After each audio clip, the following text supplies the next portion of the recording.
On the shelf alongside lifestyle and culture magazines, a new controversial publication is on sale across Germany.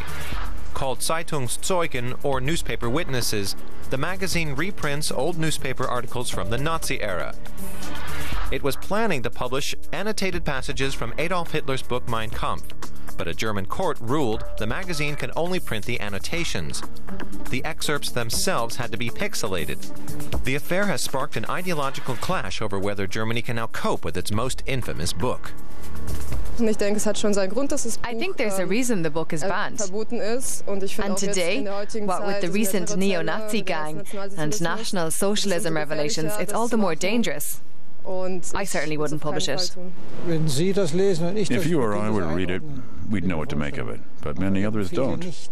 On the other hand, 60 years have passed. Over 60 years. The thought of Mein Kampf being sold openly in Germany is dividing public opinion. But the men behind Zeitungszeugen, British publisher Peter McGee and his German partners, can't see what the problem is. Some critics say they're just in it for the money, even though they portray themselves as educators.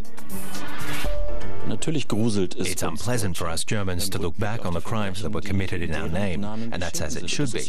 But we have to be able to talk about it and be able to write about it and analyze it. The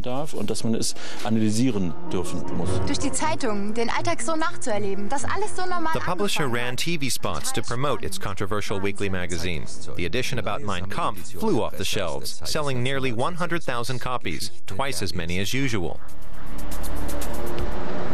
The Bavarian State Finance Ministry has accused the publishers of profiteering. It took legal action and secured a temporary injunction blocking publication of the Mein Kampf excerpts.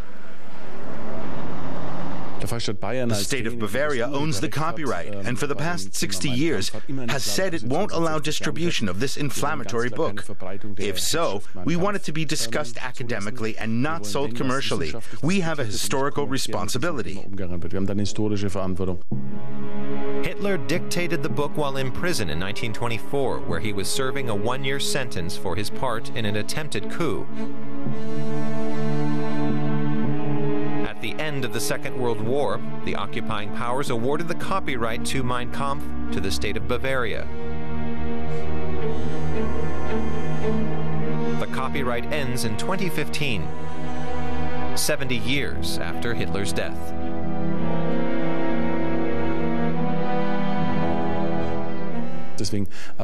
We're already working on a scholarly, annotated edition that would put this sorry book, this inflammatory work, into a historical and educational context.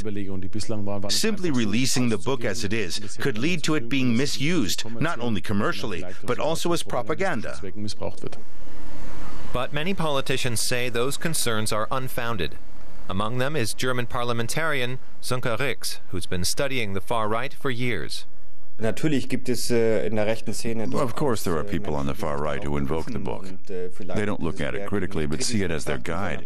They do that even though the book is not freely accessible and can't be reprinted. Mein Kampf is not banned in Germany, and many families still own one of the 12 million copies that were printed.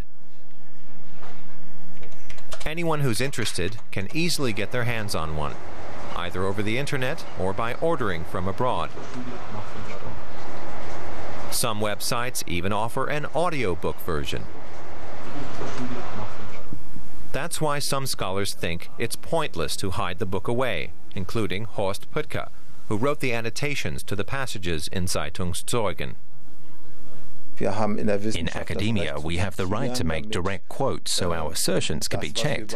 So the reader must be able to reread whatever I say about Mein Kampf in the original text. The reader can't do that if it isn't there, if the quoted passages aren't there.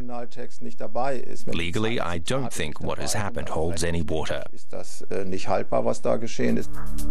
In the coming weeks, Bavarian courts will rule on the temporary injunction against Zeitungszeugen. But whatever the judges decide, the debate raging about the publication of Mein Kampf has proven to be counterproductive.